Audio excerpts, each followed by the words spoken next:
Good morning, everyone, and thank you for joining us for today's MarkMonitor webinar, Getting on the Right Side of Compliance in the Direct Sales Industry, where we'll be discussing how to develop a complete compliance program that gives you better visibility into the sales activities of independent reps across multiple digital channels. With that, I'd like to go ahead and introduce our speaker for today's presentation. We are joined by partner compliance expert Daniel Morton. Dan is a product marketing manager for MarkMonitor. During the past 5 years, he's focused on a wide range of issues, including affiliate and partner compliance, online traffic diversion, trademark and search engine policy abuse and pay-per-click advertising, social media brand abuse, and online celebrity impersonation. In his current role, Dan helps communicate details of MarkMonitor brand protection internally and externally, with a special focus on topics related to partner compliance and pay-per-click advertising abuse. So with that, I'll go ahead and turn things over to Dan to get us started. Thank you, Gina. So let me go through a little bit more of my background just real quick so everybody has an idea. I've been with MarkMonitor about 6 years now, and I started off pretty much as an analyst, worked my way up to a senior analyst, supervisor, and now I'm in basically product marketing. All that time I've been focused on what we call partner compliance. And what that is when you have a set of guidelines that your company has created and you have a number of different individuals out there that need to follow those guidelines. So today we're going to be talking about specifically the direct sales industry, and I'm going to go through a number of different topics related specifically to this industry and kind of point out how this industry is different and how it's unique. But overall, kind of big picture, our focus here is on protecting your company in an environment of increased scrutiny from regulators. So the FTC, the state attorney generals, they're all out there looking at this industry very heavily right now. And the goal is, of course, to maintain a positive relationship with your customers and your distributors. So let's start off here. Go to the next slide. All right, there we go. Okay, so this is our agenda. So challenges that are unique to this industry. So why are we talking specifically about the direct selling industry and the business model and that sort of thing? We'll cover that. Also, education specifically with your distributors and how you need to start with proper training, and then that kind of sets the tone for the rest of your compliance program. Visibility. You always want to remain vigilant. You want to be aware of what is going on out there with your brand. I'll give you some tips and show you some things. And then finally, action. You know, in the end, you need to take action to protect your brand. This improves your image in the eyes of your customer, but it also improves the image of the industry as a whole. So we'll talk a little bit about the different ways that you can take action. So let's go to the next slide. Okay. So the uniqueness in this industry, in the direct selling network marketing industry, draws flack and scrutiny from outside individuals, whether it's regulators or the public. And I've got some business models up here kind of just to walk us through. I mean, everyone who's part of the direct selling industry knows that it's unique. You know, in your typical manufacturer-consumer relationship, you have the manufacturer going direct to the consumer, perhaps from an online retail type of an environment. You also have manufacturers going through retailers, such as brick-and-mortar type locations. And lastly, you might have a manufacturer that's creating something that goes through a supplier, and then the retailer, and then onto the consumer.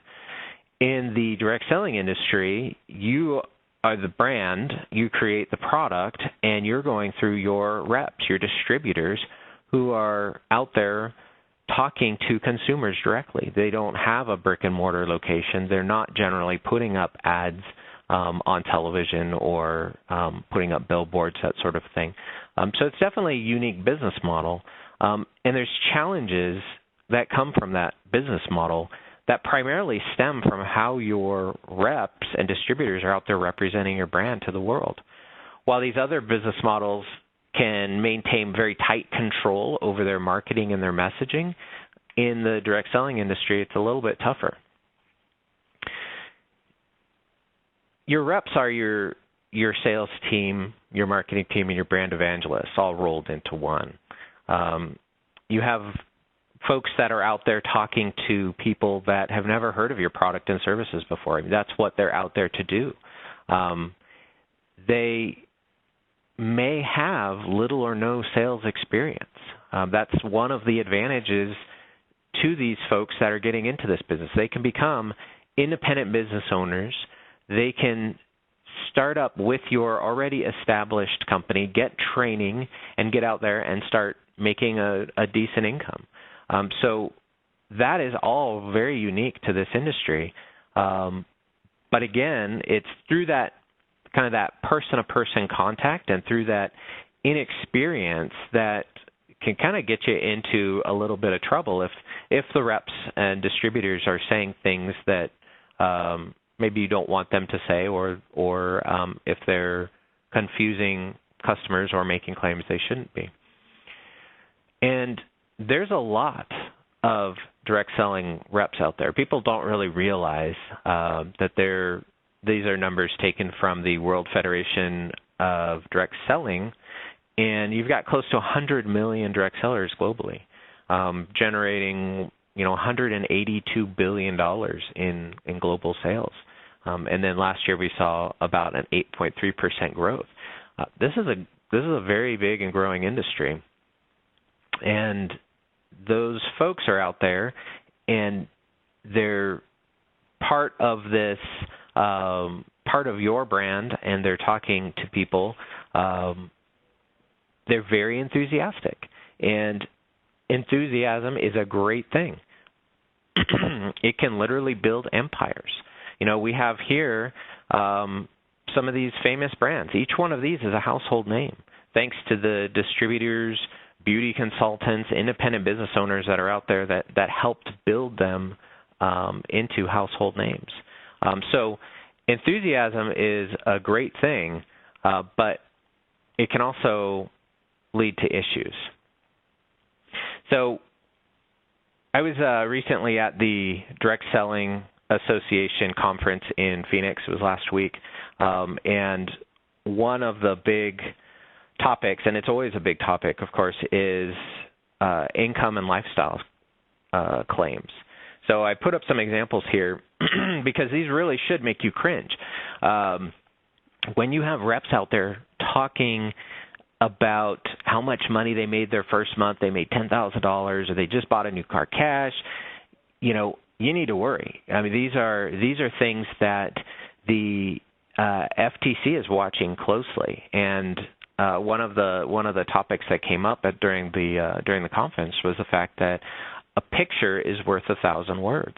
When you have your independent reps up there putting up these pictures and making claims, that's very dangerous for your brand.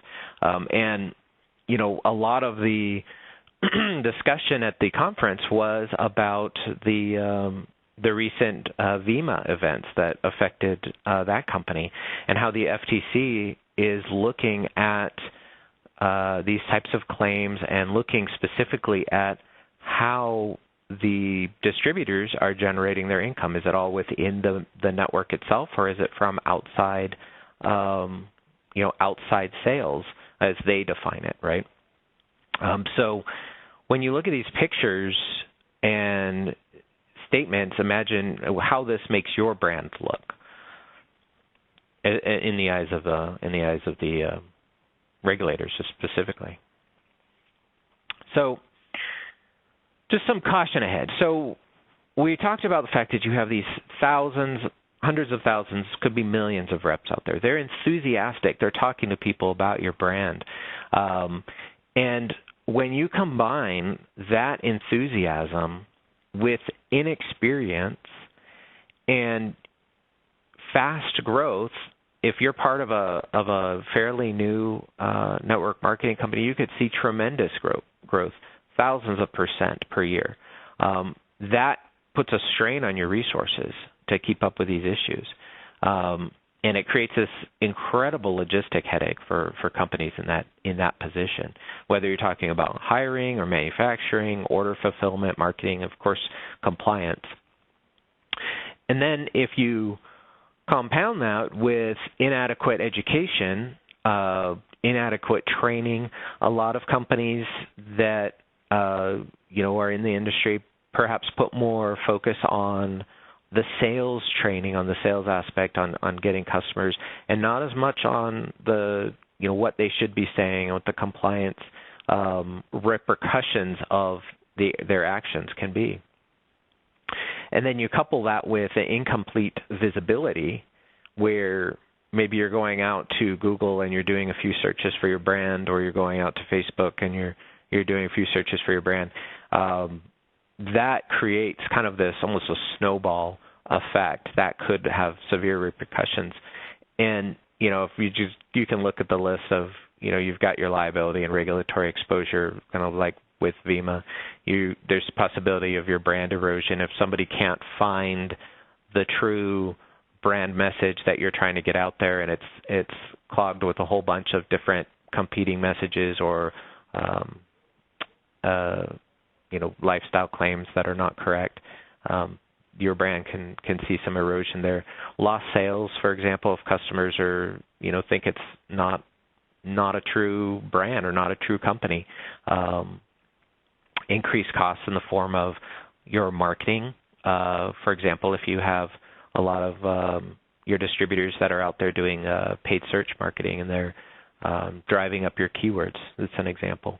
Channel conflict. If you have your distributors that are stepping on each other's toes and trying to get a larger share of the pie and doing things they're not supposed to be doing, then you've got a lot more headaches on your hands. And finally, customer service issues, returns, chargebacks, you name it. It could be as a result of what is being said about your brand by your distributors. So enthusiastic reps are great. We love them. They build empires. But how do you preserve your brand consistency, impart realistic customer expectations, and stay on the right side of regulators? So the first step really is education. So that's what I'm going to focus this next section on. We'll kind of talk about some of the ways that you can look at education almost as the first step in your compliance program. And I love this quote here.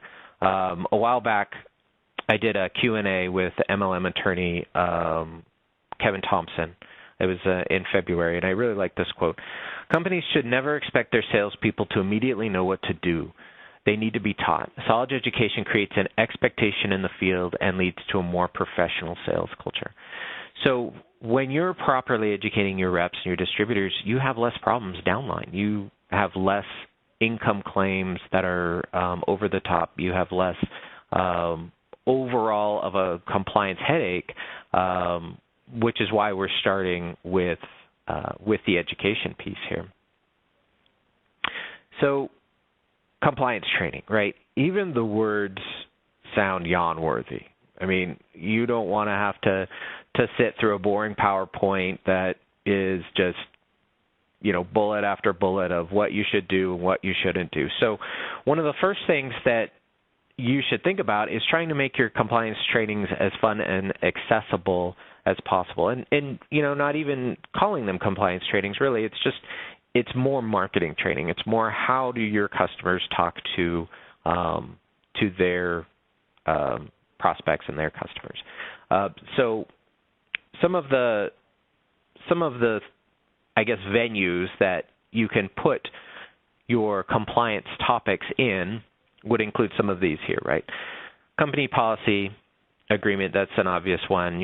If you've got a new rep onboarding program, videos, a training handbook, if you have a monthly newsletter, make sure that it's in there. Definitely at your quarterly or annual events. You know, if you've got large distributors that are holding events in specific cities, you can talk to them about including some of these topics. And then if you have specific problem areas that you're faced with, it never hurts to send out, you know, specific notices to everyone, essentially addressing that. And, you know, people learn differently. So hit them from different angles and multiple different times. You know, if once they come on board, they get the training video, and then the policy that they signed, that they're going to need to read through that. There's going to be, you know, maybe there's bold and highlighted areas of things that you see that are a problem. Later on in the company newsletter, or if there's a story or whatever it is, you know, people learn differently. And so it's good to hit them from different ways. And repetition is the key, especially in those areas that you struggle with. I've got this little quote or factoid here. People forget about 40% of what they learned in 20 minutes and 77% of what they learned 6 days ago. So, you know, I expect most folks on this webinar to, you know, only pick up maybe, you know, 30% of it. But that's okay, as long as that 30% was valuable and it's memorable. But we also recorded it, so you can go back and you could keep learning if you want. So this came from something called the forgetting curve, which I thought was interesting enough to include. You have this gentleman, probably butcher his name here, Hermann Ebbinghaus, who was one of the first psychologists to perform memory experiments. And he came up with this thing called a forgetting curve, which shows approximately how much of the original material is forgotten over time. So, you know, when it comes to your compliance educations, more exposure is critical, especially on those topics that are causing you issues. Just as a side note, if you've ever learned a foreign language, you probably have heard of the Pimsleur method, which is this graduated interval recall, which uses optimal spacing of the content until it sinks into long-term memory. I would suggest when you're talking about compliance and you're talking about educating your reps, you've got to do that. I think a lot of companies perhaps put the compliance training book out there and they do the first intro video, and then it's not really a topic anymore. Then it's on to more exciting and more interesting things. When in fact, this is a topic that needs to be visited on a periodic basis. So once you've taken the time to educate your distributors and your reps on their proper behavior, you can't just take it on faith that they're going to act in accordance with those guidelines. You know, this is kind of like this picture here is, it looks to me like a guy trying to kind of sneak under the radar.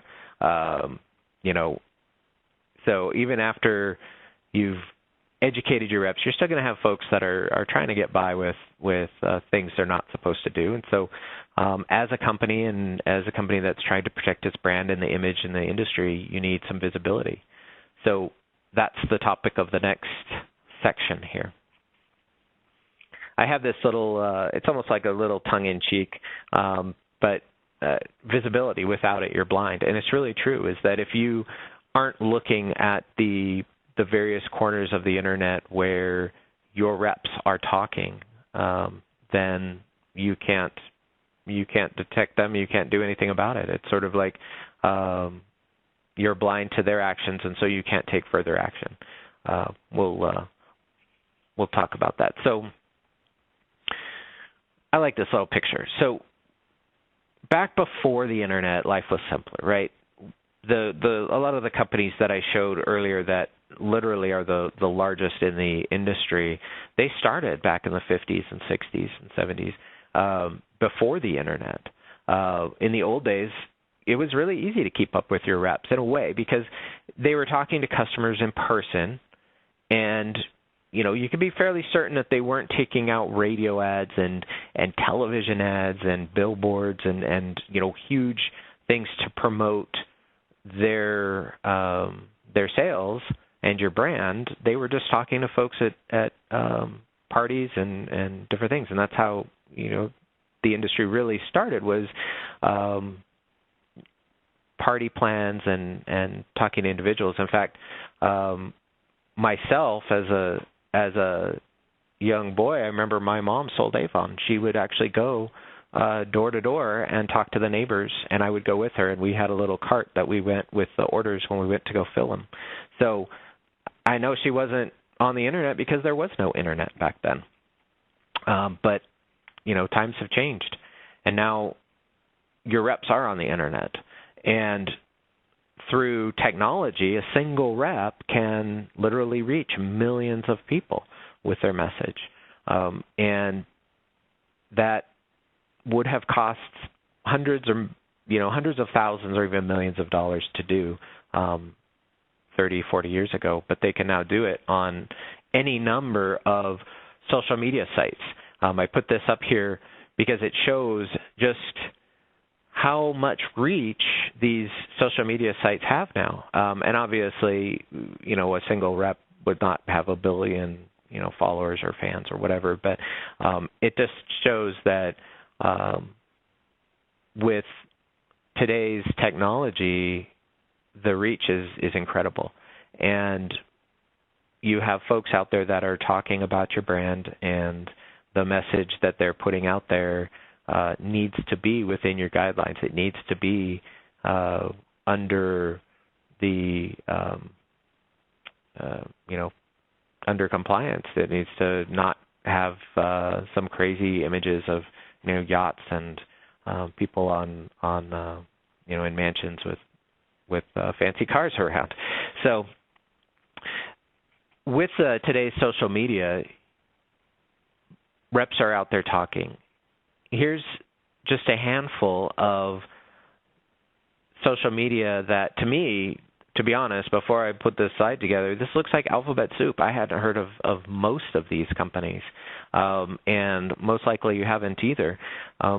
So your reps that are creative and out there, they're looking for new channels to get new customers, they're looking at these types of sites. So how do you decide where to put your focus?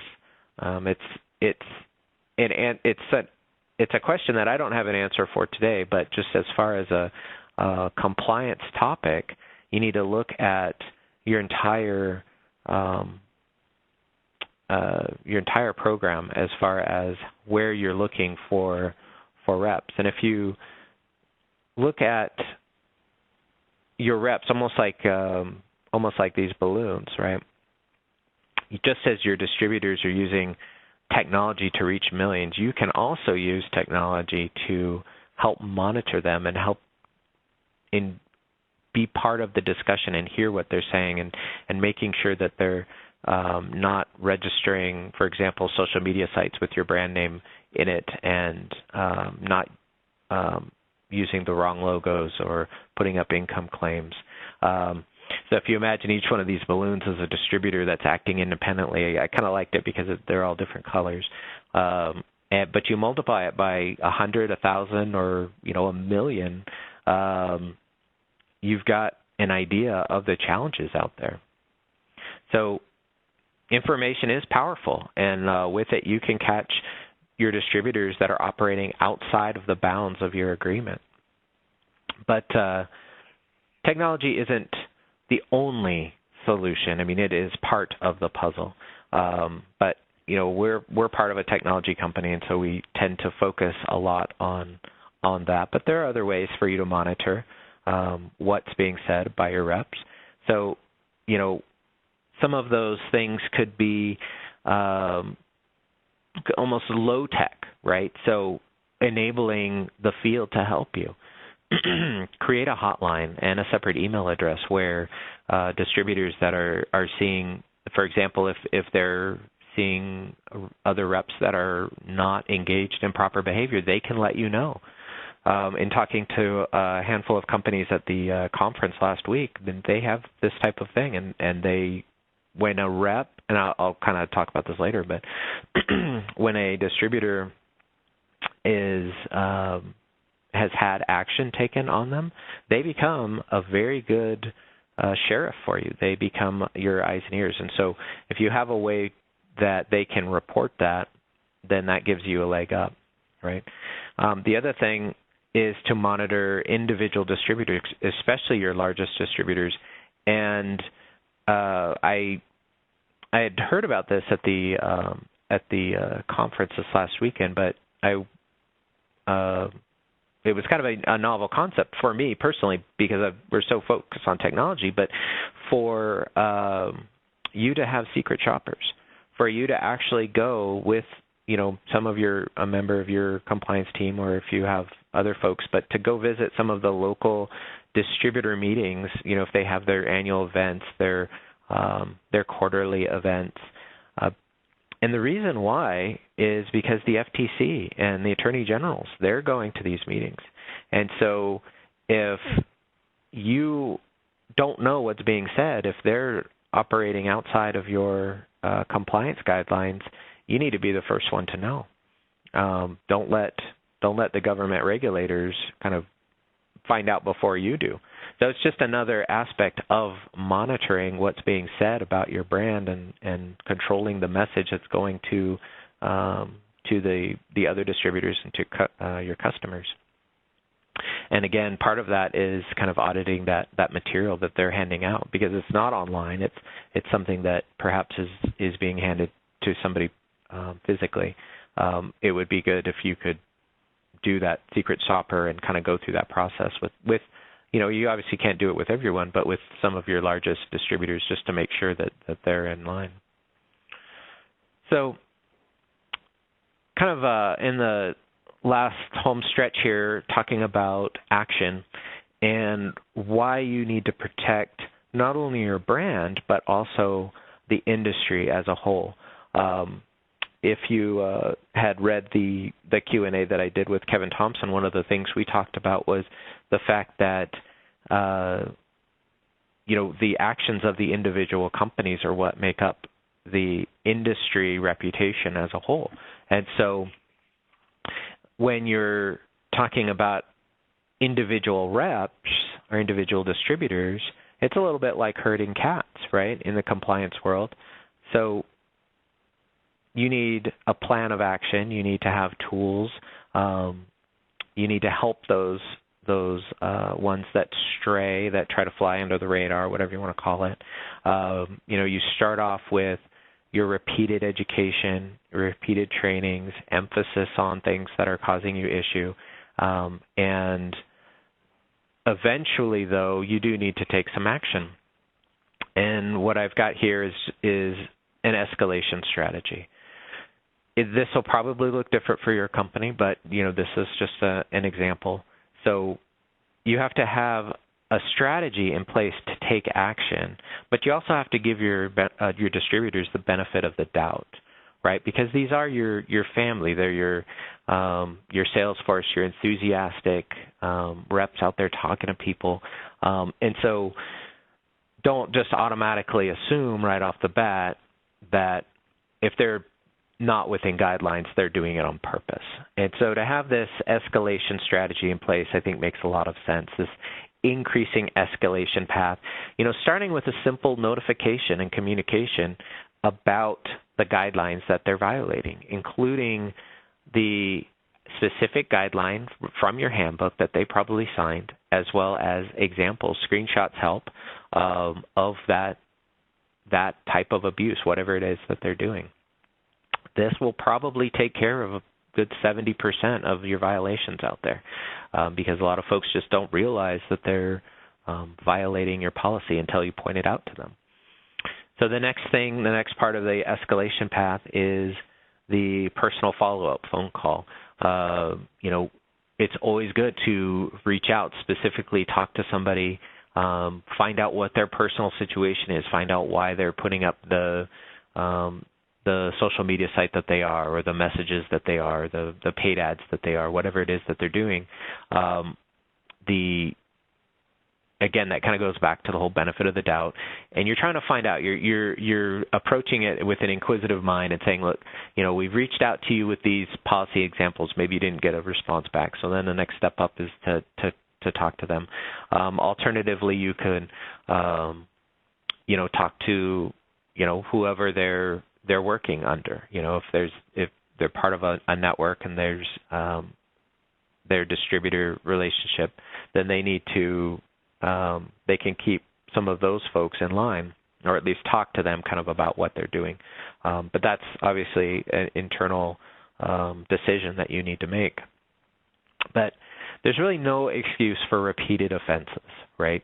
So you need to take action sooner rather than later. And, sometimes you do need to make examples of people. Sometimes if there are distributors that are out there that are grossly abusing your policy, you need to publicly, boot them out of the program or withhold commissions or whatever it is that your company has decided is the correct escalation path, because that's your brand. And other distributors will see that and they'll get in line. This little box here I kind of mentioned earlier, but your best sheriffs will be those that are caught in the act, and they'll come back and they'll help you maintain the marketplace and maintain your compliance across the board. So remember, though, that this is about cleaning up your brand image in the eyes of the public and the regulators, because if you don't, bad things happen. If you imagine kind of instead of a lawsuit, maybe that's an injunction, and you can have the local attorney general for your state. You can have the FTC, FDA. There's alphabet soup, a number of regulators that are out there keeping an eye on this industry specifically. And so by keeping better tabs on your distributors and the way that they portray your brand, you can keep those regulators at bay. And that's really what ultimately you need to think about doing, especially since this industry is under just a lot of scrutiny right now. And so if you don't know what your distributors are doing, then they'll know. They'll be keeping an eye. So it's good to go through some of those steps and put in place something that kind of catches, I guess kind of like a broader net, right? It's going to catch all of the different types of policy abuse that are going on out there. And why, right? Because you have boats of various sizes. If you imagine those are like companies, some are small, some are very large, but public acceptance is like the tide, and it's going to lift all boats. It's going to lead to a better future for the industry in general. And if you follow kind of the logic here of it starts at the very first element with education, right? And within your specific company, and even at a local level. And then it flows through to your company in particular, and if you're behaving and your company looks good in the eyes of the regulators, then there's no leverage for any of them to come after. That helps out the industry as a whole, because if everybody is in line, then the government regulators are going to go look somewhere else. They'll still be around, but for the most part, they're not going to have as much scrutiny on this industry. So, proper compliance impacts the industry as a whole, and it elevates us in the eyes of the consumers. And kind of to sum up, through technology and a strong compliance program, companies can keep tabs on reps and improve their reputation of the industry overall. So it's kind of a short and sweet presentation, I think, but I'm definitely ready to take some questions if there are any. Yeah, thanks, Dan. As a reminder, if you have any questions, you can submit them via the Q&A tab on your screen. So we did have some questions come in. The latest one, since you were just talking about technology, can you talk a little bit more about the technology that's available? Does MarkMonitor have programs specifically geared to monitor the downline of distributors on the web? Yeah. So I always hate when I sign into webinars and it's a sales pitch, and so I try not to make my webinar sales pitchy. But, there's always someone you can talk to here about technology and about specifically what we do. But essentially, just a real quick nutshell, we can go out there and monitor across all of the different internet channels, whether it's global marketplaces, paid ads across the internet. We even have what you call global proxies, so we can go out and look at the ads as though we're in that country. Mobile apps coverage, so if there are people putting up mobile apps in marketplaces, you'll know about it. Social media, of course, we cover all of the major social media accounts, or sites, rather, and give you visibility into some of those different types of abuse that I was talking about, whether it's people registering your brand in a social media site and putting up content that they're not supposed to. And our biggest, kind of our longest term program as far as compliance goes, really websites and domain, where we can look for domains that are registered with your brand name, websites that have content on them that are not supposed to, a whole host of different things. So if you are interested, you can definitely reach out to us, and we can set up something. Okay, great. So the next question, we have some very large distributors that aren't in compliance with our rules. What do you suggest? Oh, okay. So that's, of course, a touchy one in this industry, because they're bringing in money for you. They have huge downlines, and they may not be in compliance with your latest rules. Perhaps there were no rules established when they started. So it's a tough one, and it's something that definitely needs to be handled delicately. But ultimately, if your new distributors see the actions of your long-term distributors and they're not in line with what they're hearing in your compliance material, then that's a problem. And so however you approach that conversation with that larger distributor, it makes sense to get them into compliance with your rules. Okay. The next question, what is the best way to enforce, I don't know if this is MAP or MAP prices, against repeat offender distributors who have MAP violations globally? For example, Alibaba, Taobao, et cetera. Yeah, so that there's a couple of things there. So you've got your global marketplace, which you need to monitor. And we even see a lot of not just MAP, but potential counterfeit in global marketplaces. So when you're looking at Taobao, Alibaba, those types of places, there's a good chance that if you're selling, a supplement, or you're selling a beauty product, that they could be selling it under MAP because it's counterfeit. And a lot of times what will happen there is that they'll sell just under your selling price. So they're not going to sell it for, $1. They're going to sell it for a little bit under retail, which then gets into your MAP price. And so that is a good indicator that something is wrong. And so, you definitely need technology to look at all of those different prices and to find out what the trends are. But then also you need some investigative tools that will find out, okay, this individual is actually not a rep, or they are a rep, or they're getting it counterfeit, whatever that situation is. Through some different investigative tools and techniques, you can find that out. And that's what we always kind of talk to when we're talking to people with that type of a problem, is you want to look at the high value targets.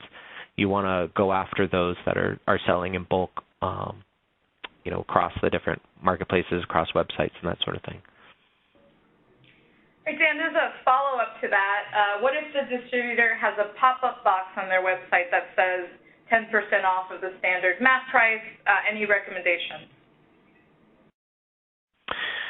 Like a light box that would somebody visiting the site, and then it's probably like a coupon code or something like that. Again, it comes back to detecting it. So you have to find that first.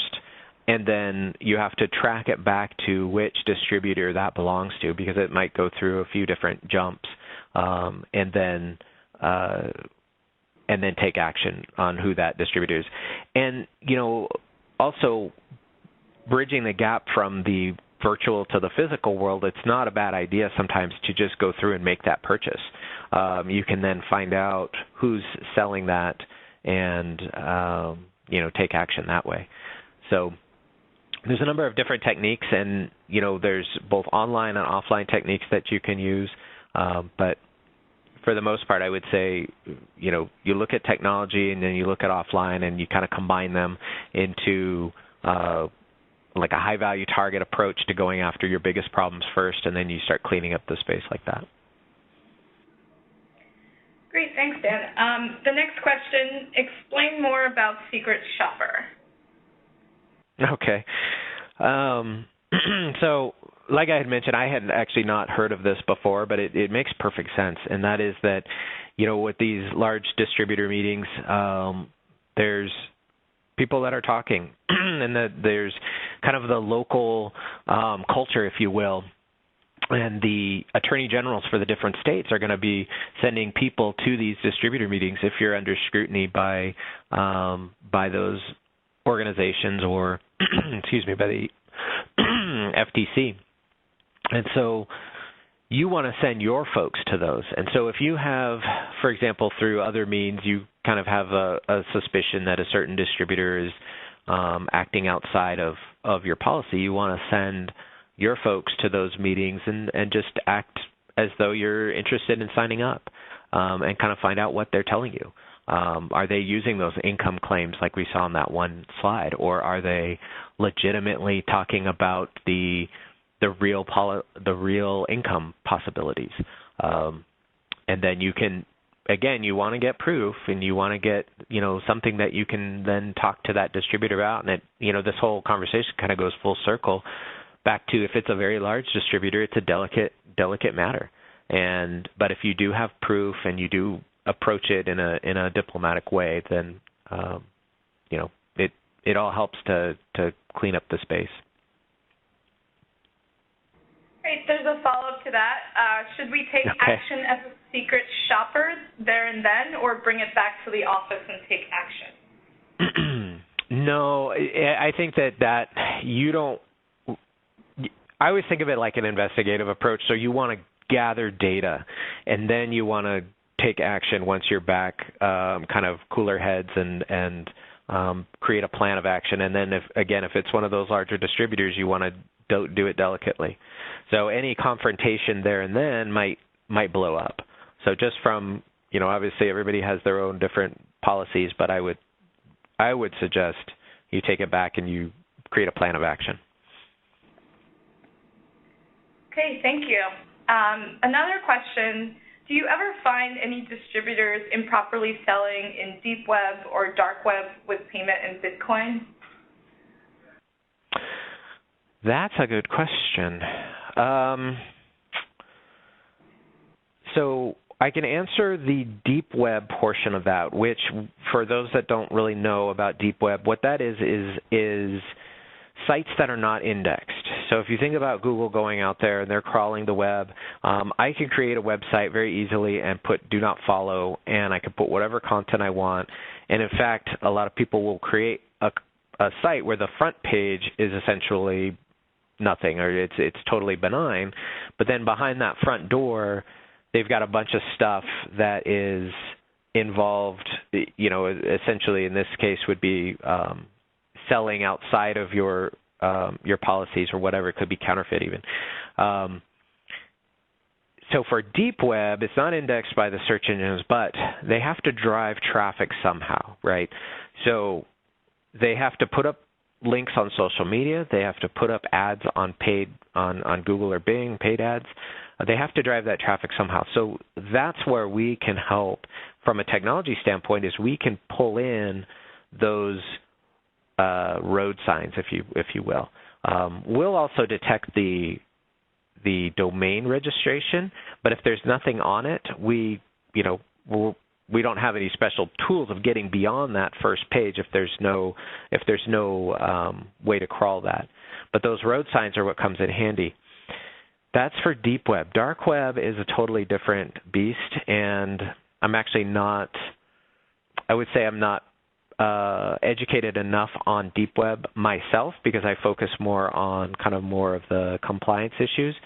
The deep web has been a hot topic, and we have a number of different folks here that can talk more about it. But if there is content that's being out there that's put on the deep web, there are different channels that I know that you can get to it to find deep web content, but the question then becomes action. How do you take action on deep web content? Because you're not able to send C&Ds. Well, if you can send C&Ds, they won't do anything. But you can't use a search engine to delist something. So it's going to be more of an informational or investigative type of an action when it comes to deep web. But again, it's still part of that conversation of finding out what's going on out there. You're getting that visibility, and then also, taking action on those distributors. And while I may not be that versed in it, I do know that MarkMonitor has some deep web capability that we're rolling out. So, again, something to talk to us about. Great, thank you, Dan. So we have time for one more question. Well, actually, we just had two more come in. But all right, what if the dealer is selling gray market U.S. units selling into China on cross-border platforms? Any recommendation on path or action? What was the first part of that question? I'm sorry. What if the dealer is selling gray market U.S. units selling into China? Into China. Yeah. So that's a big thing, or the reverse, of course, selling gray market into the U.S. From global locations that they're buying it cheaper. So the first suggestion is detection. So if you're looking at those global marketplaces, you need to get that coverage that hits Alibaba, AliExpress, Taobao, whatever those global marketplaces are. Those are just in China, and then there's other ones in across Europe and Latin America. And then to find as much information as you can about those gray market sellers. And, a test buy is not out of the question. A lot of times that's something that is necessary if they're very good about hiding their identity. Our team here, so just to kind of give you an idea, when you are a client of MarkMonitor, we have a whole team that essentially acts on your behalf and is very knowledgeable. And that's in my introduction. That was one of the things that I started off doing. And we have teams in China, we have teams in Europe and Latin America. So, it's working with those teams and getting that information in order to find out who that gray market seller is, whether they're a distributor or whether they're somehow getting the goods from somewhere else. So it all comes back to information and then action. Awesome. The final question. Sorry? Dan? No, I was just asking one more question, right? Okay, yes, just one last question. Okay. We're a small company and have a small team doing compliance manually. What should be our first step to improve our process? Okay. So that's always a struggle, right? So small companies typically have 1, 2, maybe 3 people in a compliance department that are literally trying to hold back the tide, if you will, and trying to wrangle up those cats. The suggestion I would have would be to use tools. Start with free tools. Start with whatever you can find that is in the area that you're having the most problems, right? So you want to focus on the low-hanging fruit.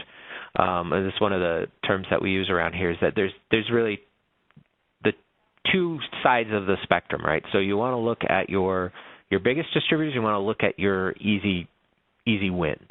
So with a small team, small company, you've got to really focus your resources. You want to get those easy wins. You want to at the same time, look at those big guys that maybe are doing something they're not, and go from there. I mean, it's really a resource allocation situation then. Great, thank you, Dan.